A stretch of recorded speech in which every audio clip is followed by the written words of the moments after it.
This is the Project Graduation 1908 Part 2.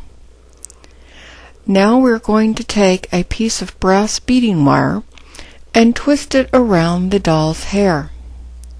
You will want to snug it up very tightly with your fingers by twisting it, and if necessary, use a tool to get a tighter hold.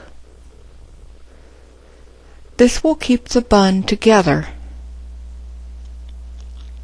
while you are twisting it and gluing it into place. This needs to be very snug. After you have achieved the degree of snugness that you require, just clip off with a pair of wire cutters or even a pair of fingernail clippers. Just be sure that you don't cut off too closely, because then the whole thing will fall apart. The little tagged edge that you are left with can be folded over with a pair of pliers so it fits closely to the wire that is wrapped around the head. This way it will not interfere with any further steps in the hair making process.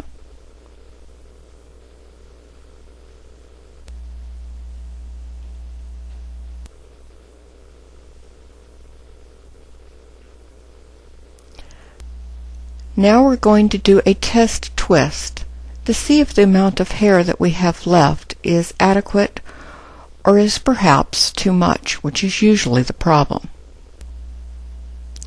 As it is thicker than I want it to be, I'm going to go through and thin the hair. You first do this just by pulling any loose fibers. You can also take a pair of embroidery scissors and holding it so the 2 points make a V. Use this V to stroke through the hair. This will pull out a lot of fibers, thus lessening the thickness of the hair when it's twisted into a bun. After loosening it with your scissors, you will want to go back and pull out any loose fibers using your fingers. Just keep going until you think you have a more manageable proportions to put into a bun.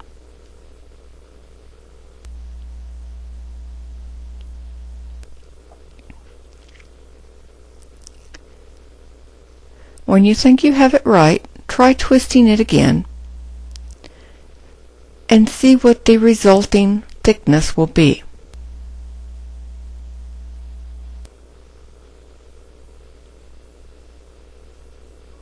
If it looks good, then it'll be time to glue it into place. If you still think it's too thick, go back to the thinning process. I like this, so I'm going to go ahead and put the glue on the doll's head. You want to put the glue right next to the brass wire. Don't put the glue all the way around it first. Just a little bit at a time.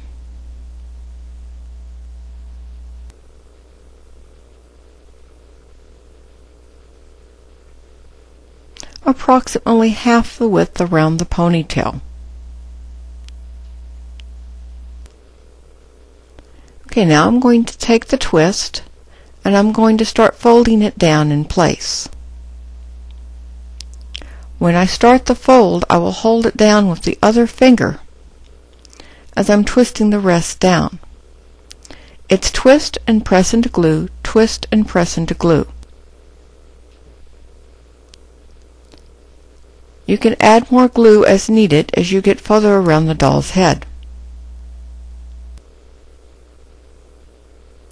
Press firmly with the thumb of the other finger to hold the bun in place so it doesn't move as you're affixing the last edges.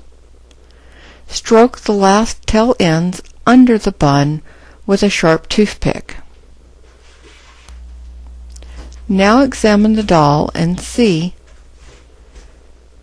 just how clean of a job you have done. Occasionally, if you'll look towards the center, glue will start to show through. You can use your toothpick to push the glued areas further deeper into the bun so they will not show. You can also use the sharp end of embroidery scissors to do this job. We're double checking, making sure that the doll is the way we like it.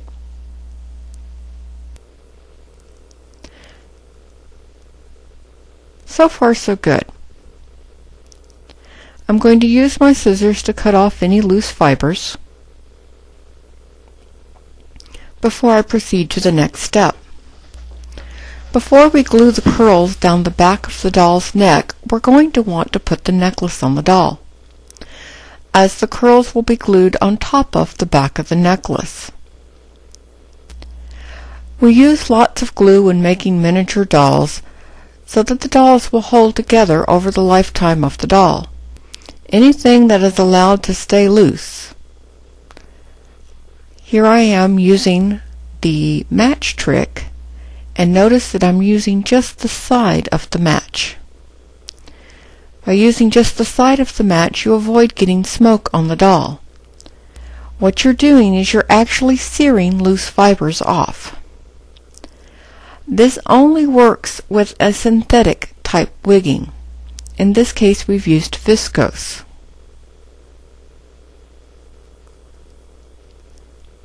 Yes, time to light another match. Here we go again. While this may not be very clear on the small screen, if you're watching this from the video, use your player's option of going full screen. If it's full screen on a decent monitor and you actually have a good video card in your machine, mine is a 256 megabytes. It is much clearer on a large screen than it is on the small screen.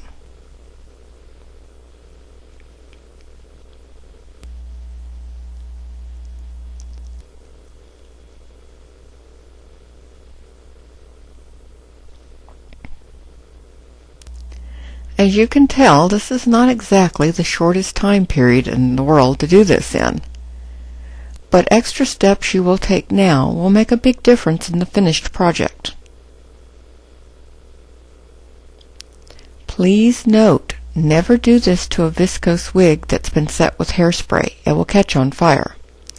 Now we're going to make the jewelry. In this case, we're doing the earrings.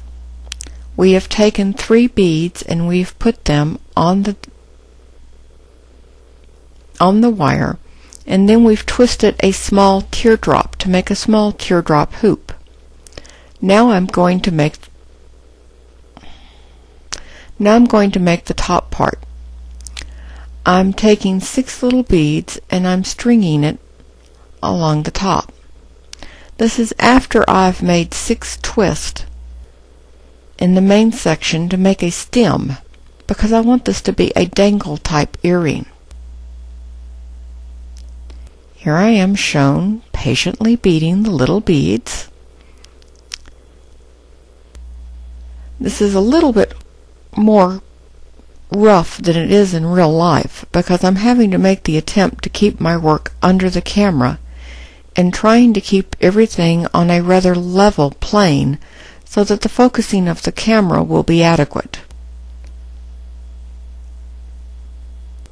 The largest problem you have taking these types of close-ups is you lose depth of field, and it's difficult for the camera to want to focus on everything at once. So if you're doing your own tutorial, the more you can keep this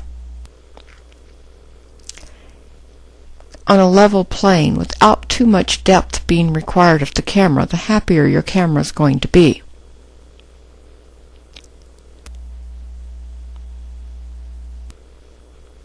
Now this is 36 gauge brass beading wire, and if memory serves, this is 18/0 beads.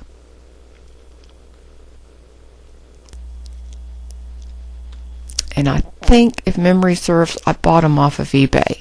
They have a lot of vintage, very small seed beads on eBay.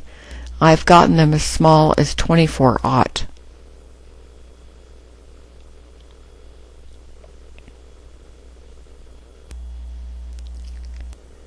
After we get all the beads on, we're going to snug them down tightly so it makes a small circle, and twist the 2 ends of the brass wire together to secure.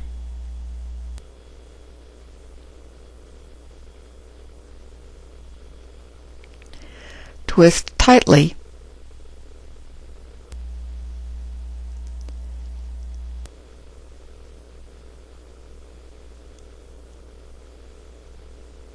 Yes, still need one more bead. Here we go.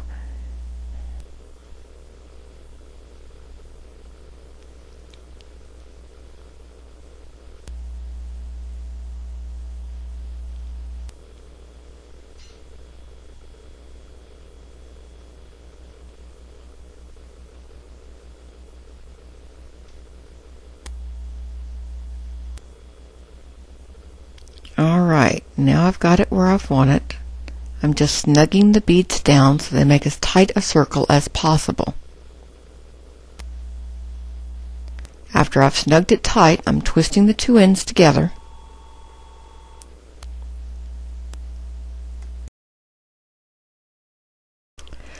And after you've twisted the two ends together, you want to cut them off, leaving a little bit of a tag. This little bit of tag is to keep the thing from falling apart at a later date.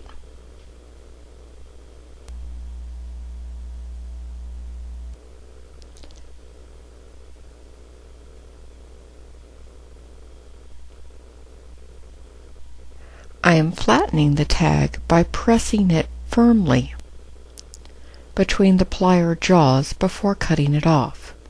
These are smooth-jawed pliers. By flattening it with the pliers, it's going to open up just a tad and leave holes that look like small chain. These little holes will help the glue do a better job of gripping when you put it on the doll.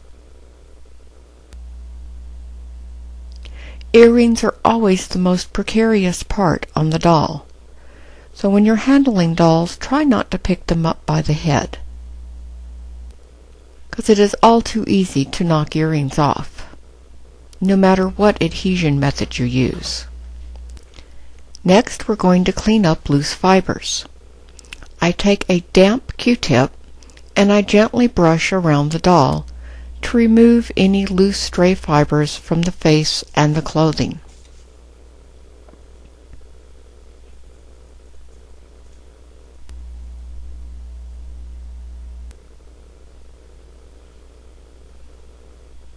It can also be used to pat stray fibers back into the wig.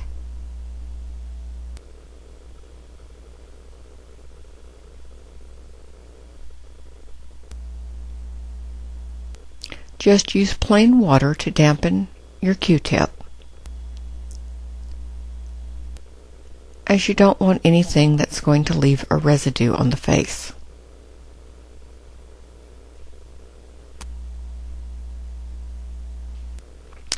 And while this project is being shown on Belle, it would also work equally well on my Charity or Joy molds.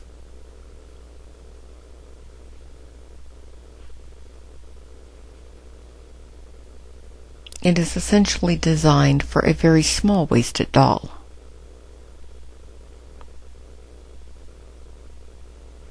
Here I'm using my scissors to cut off loose stray hairs.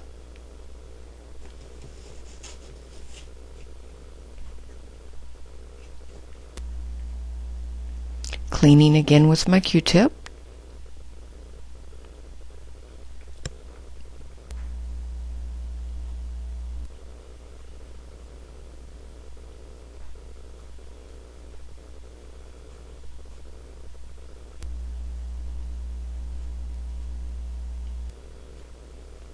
Onto the necklace.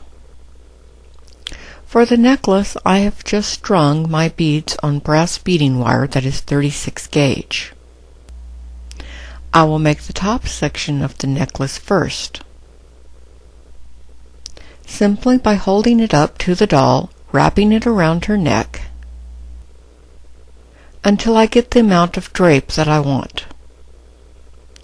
I prefer not to snug it up as tight against the neck as I possibly can. I like a little bit of a drape.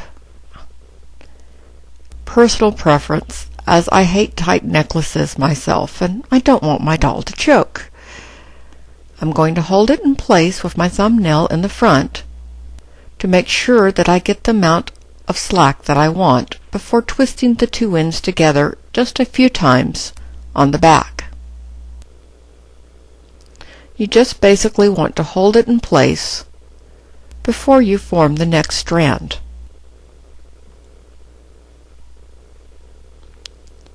Okay, we're now ready to form the next strand. Make it as long as you want, and then twist the two ends together tightly. After you've twisted the two ends together, you will cut off, being sure to leave a tag. Fold the tag back against the necklace and glue everything into place at the back. I then set it aside for the glue that is holding the back of the necklace together to dry. Then I will take my fingers and I will shape the necklace the way I want it to be, and put just a dab of glue in the center front of each strand to glue it down to the actual doll. This will keep your necklace from becoming a flyaway necklace at some future date. But be sure that you allow the back to dry first. If not, as you were stretching your jewelry into shape, you will cause it to become dislodged. This particular hairstyle has glue curls going down the back of the neckline. So it is not significant to make this too neat and tidy in the back because your curls will be glued directly on top of it.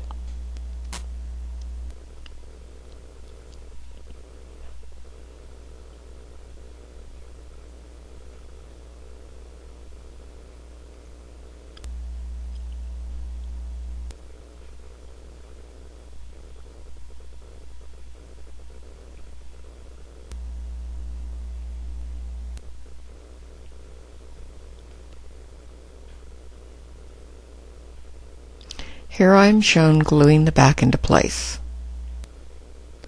It helps to hold your fingers pressing the back of the necklace tightly together for about 5 minutes before you put it down to dry thoroughly.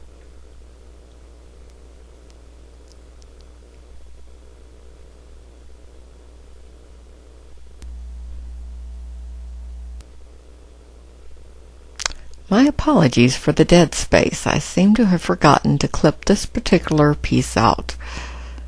Oh well, it cannot go forever. Maybe it can. If you're doing your own video, the background piece I'm using here is dark blue velour. As it absorbs light rather than reflects it, it helps your camera focus on your hands and not the background.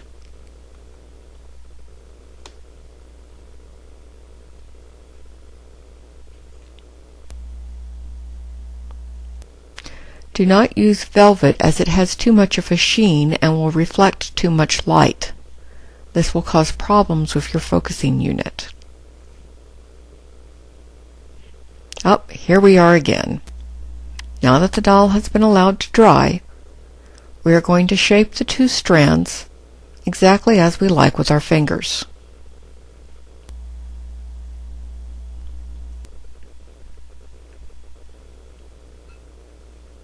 The fact that you've used wire rather than thread will help it hold its shape as you poke and bend it where you want it.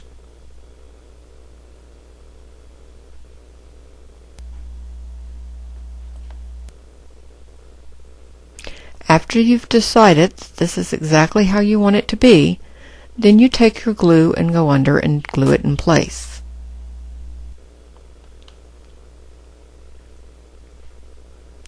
Now we're going to glue the curls down the back of the neck.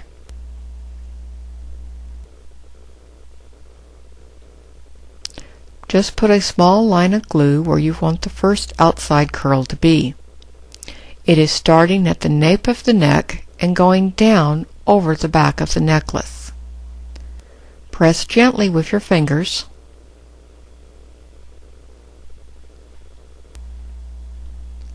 And then add any little edges of glue to the very ends that are going to want to stick up.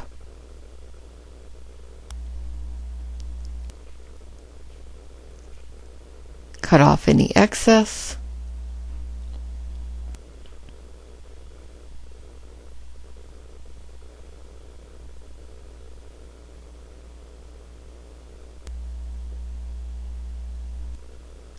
And you can use the tip of your embroidery needles to adjust the positioning of the curl and make sure that your adhesion is good.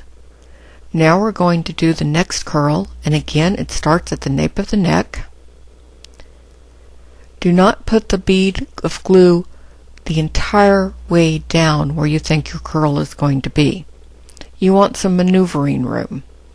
If you leave the last quarter of an inch unglued down, then you can change the position as you desire before gluing the very end into place.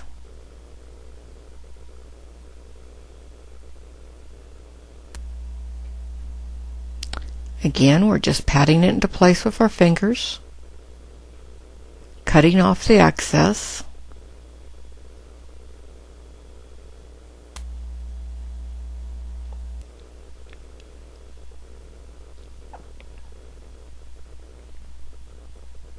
You can use the tip of your other thumbnail to hold the curl into place as you're cutting it, so it doesn't wander around the back of the torso. We're going to do a third curl.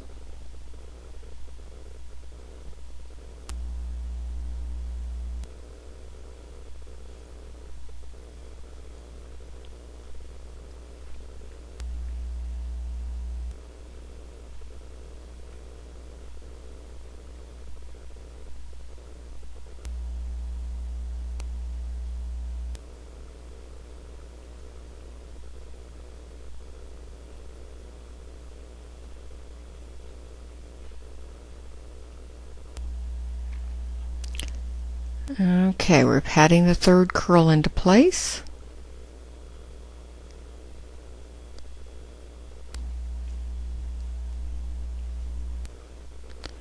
Again, we're cutting off the excess.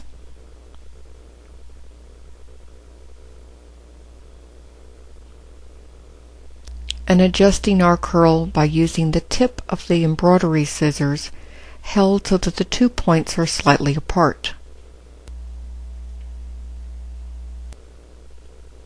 Now we're going to add a second roll of curls on top of the first.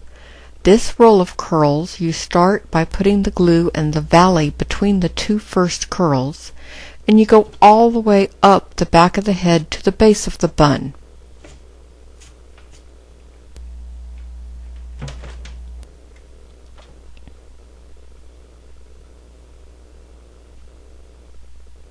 Here I am cutting a curl, and you always want to cut your curl a little bit along because this gives you some maneuvering room. Tap it into place with your finger.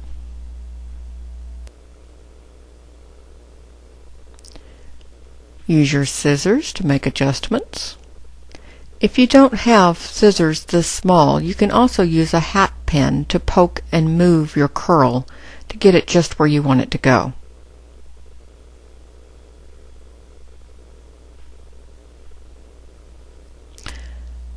Okay, now we're going to add another curl, cutting it approximately to length.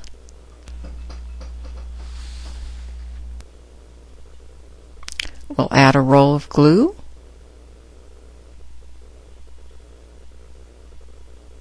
Be sure when you get to the back of the bun that your glue goes slightly up on the bun so that the very cut end of the top of the curl will adhere properly.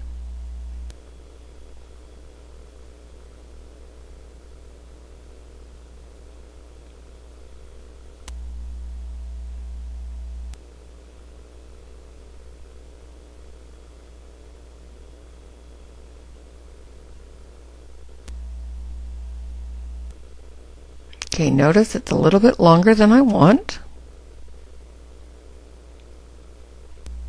So I'm going to cut it off at the top.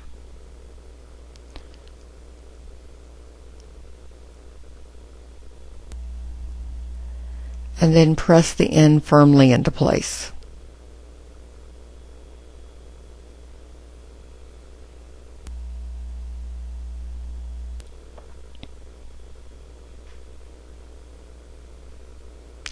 These curls were made by taking strips of wet viscose and wrapping them around metal knitting needles.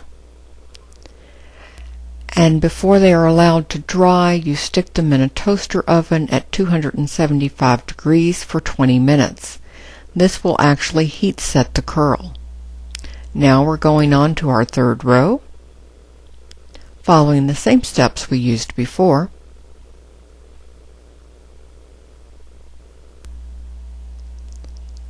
Now as I put this one in place, I'm noticing that the bottom is fatter than what was on top, so I'm switching it round so that the curl will taper as it goes to the bottom, as this is aesthetically more pleasing. Cutting off the excess.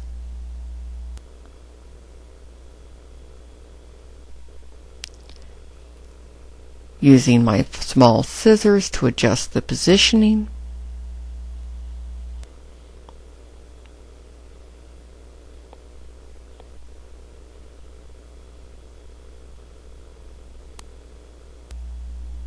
And again, cut off any loose fibers. Now we will add the earrings that we made. Just put a dab of glue.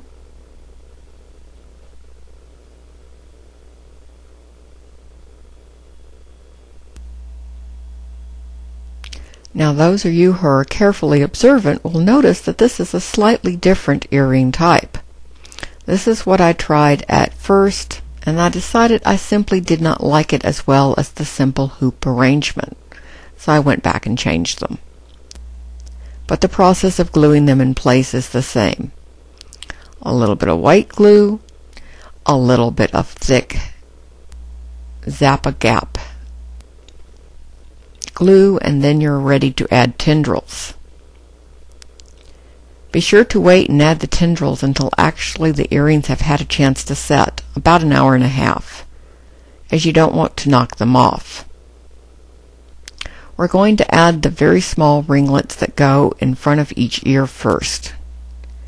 I stroke out the end of the ringlets to loosen the fibers so it's not quite so tight, because I want this ringlet to be a little bit on the open side.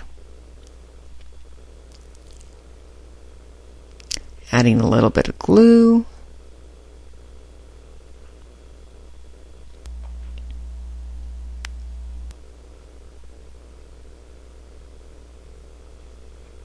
And I'm going to cut off the very top of the tendril so I have a good square edge to press into the glue.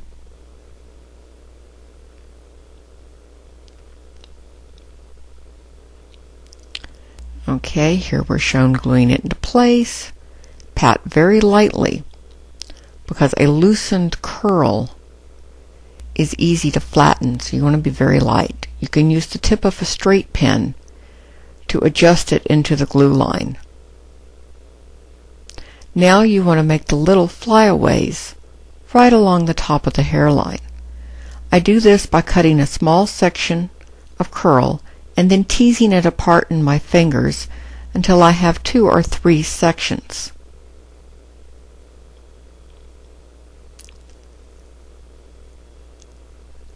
I want to put my glue where I'm going to glue the tendril.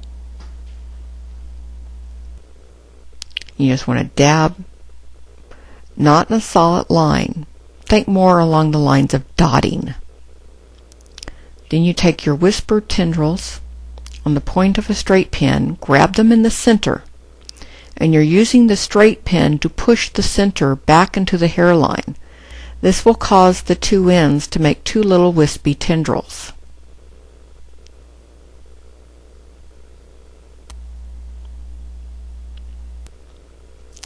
As the center fold will become buried in the hairline, and you're left with too little tendrils. If you have anything that you think sticks up just too much, just put a little dab of glue underneath it and tap it down with your finger.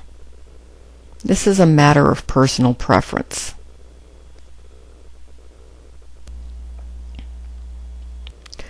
I like a softer look, so I add the wispy tendrils all along the front of the hairline. And if I was doing a classic Gibson bun with no curls down the back, I would also add tendrils along the rear hairline also.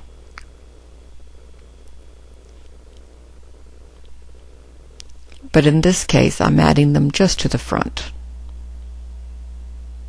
You need to poke quite hard with the tip of your straight pin in the center of each tendril to make the fold disappear into the hair.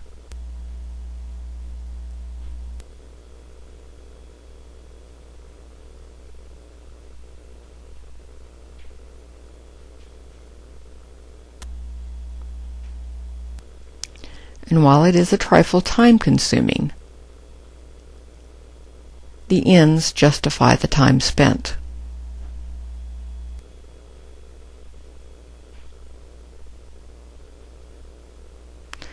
Don't try to put too much dabs of glue at a time. You're basically trying to glue 2 or 3 tendrils on in a stretch before re-gluing the next section.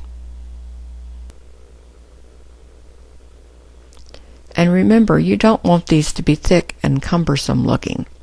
They should be light and airy and very soft.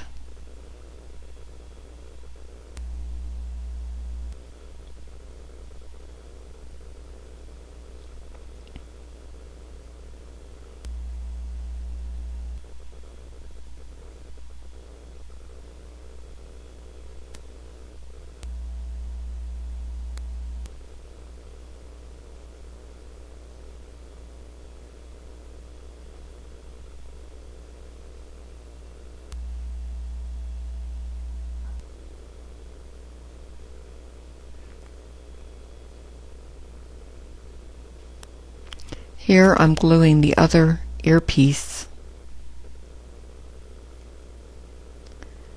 And be careful when you're handling the doll's head that you do not push on the earrings.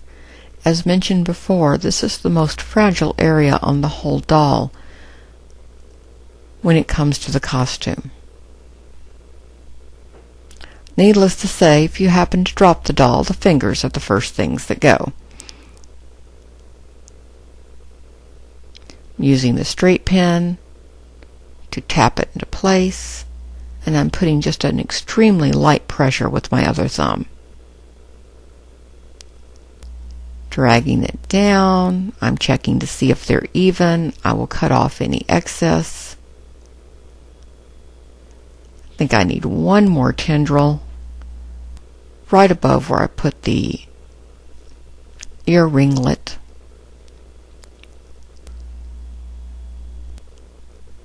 So we'll do this just one more time, and then we will go on to adding florals to the hair. Now the florals I've already pre-made. I used the brass wire and glue technique to make faux enamel green leaves. I used the green landscape foam that is bought in the railroad section of your model store as a moss nest in which to build my florals. And the roses themselves were hand sculpted using Primo polymer clay. Primo is the only clay to use for this job. Now, if you're making your own video, you will notice that here I made a graphic error. I put the plate with my floral supplies underneath my doll, and my handy-dandy camera decided to focus on the plate instead of the doll that was directly under the lens. I put the glue where I want it, and then I'm adding the landscape foam. This gives a nice base just to build everything on top of, and make sure that your florals will adhere properly. I'm adding a little bit of glue on top of the landscape foam, and I'm going to take a circlet of leaves. When I was making them, I twisted them in a circle pattern just for this job. This way I can glue on several leaves at once. I'm positioning it where I want, and then I'm going to pat it firmly into the glue. I have a lot of loose single leaves on my plate also, and I will go grab the single leaves to fill out the edges of the floral.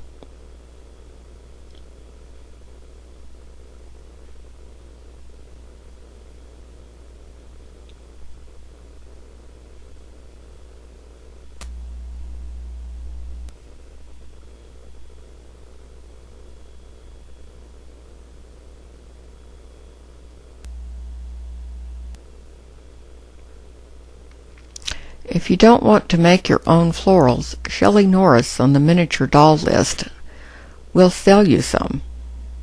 Just make sure that you mention that you're going to be gluing them to a doll, and then you'll get actual pieces to use instead of finished plants.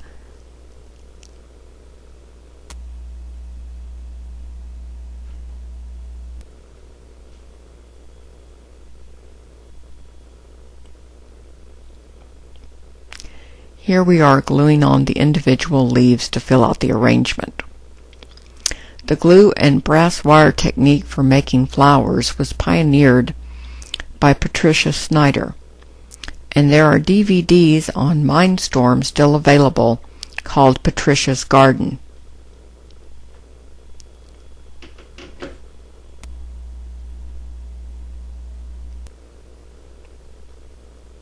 The major thing to remember if you make your own flowers is the center crease down the leaves, and the deft twist to the end makes all the difference between a static leaf and a leaf that is full of life.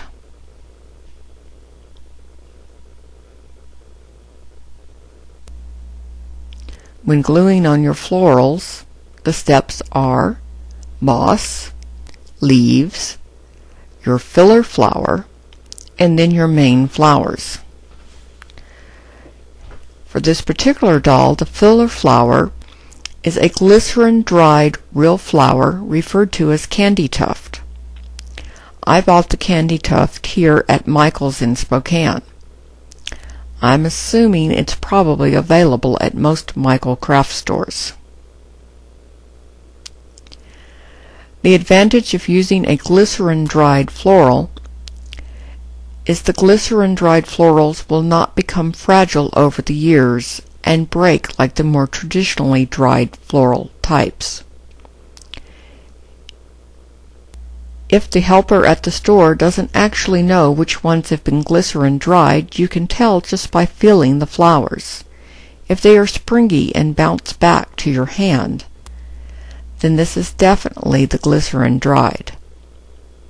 They'll have a softness to them.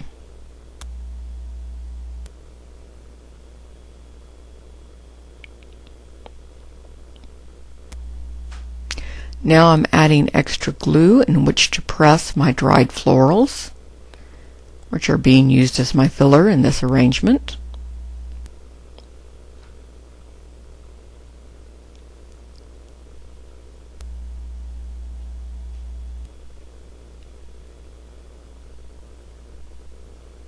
And here we go. You can use a toothpick to position and to tap it firmly into place so it doesn't quite stick out so much. But don't worry about the way it is actually projecting from the doll's head. As you press the hard Primo roses into the fillers, it will depress the entire arrangement so that it fits the head more closely.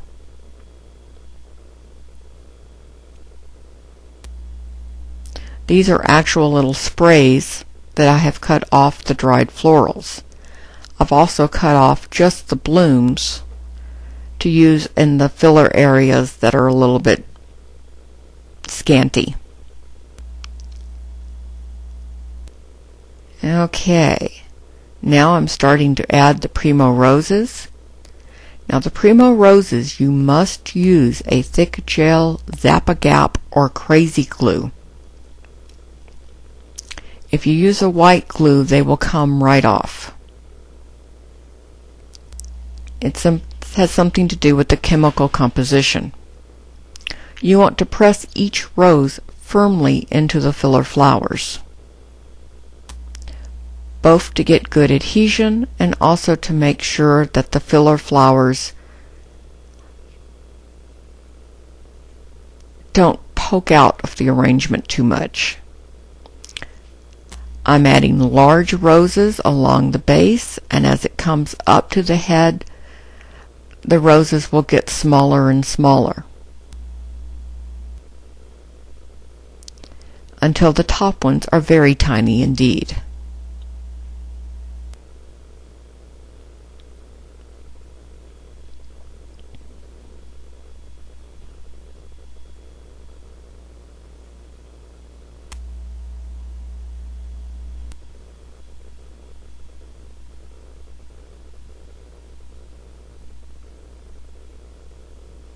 As I'm finding gaps in the filler flowers, as I'm putting the roses in, I will take little sprigs of the dried florals and add them as needed.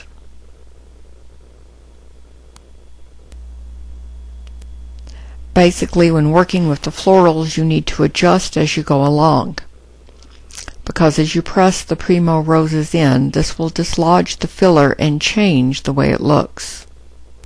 So be prepared to go back and make further adjustments.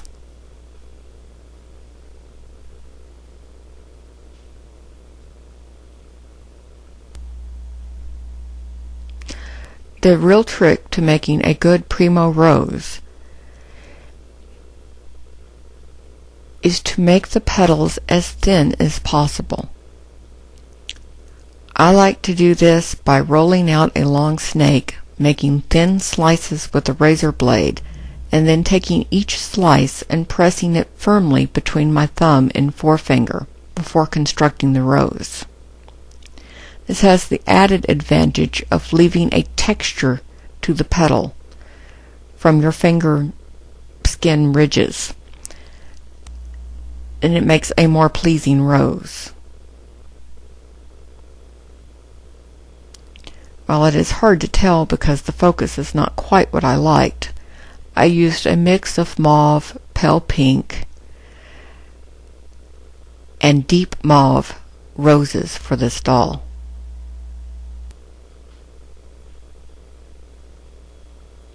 I hope you've enjoyed this segment on the doll. For the next segment, we will finish the bodice and make the sleeves.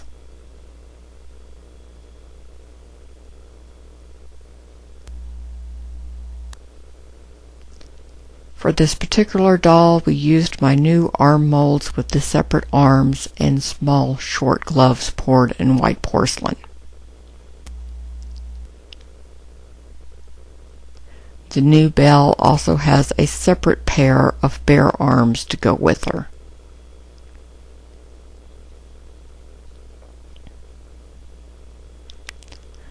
But I will show how to pour and attach the white gloves to the flesh upper arms in the next segment. Just a few more roses. And basically, I just add until I think it looks right, or until I run out of roses, which has been known to happen on occasions.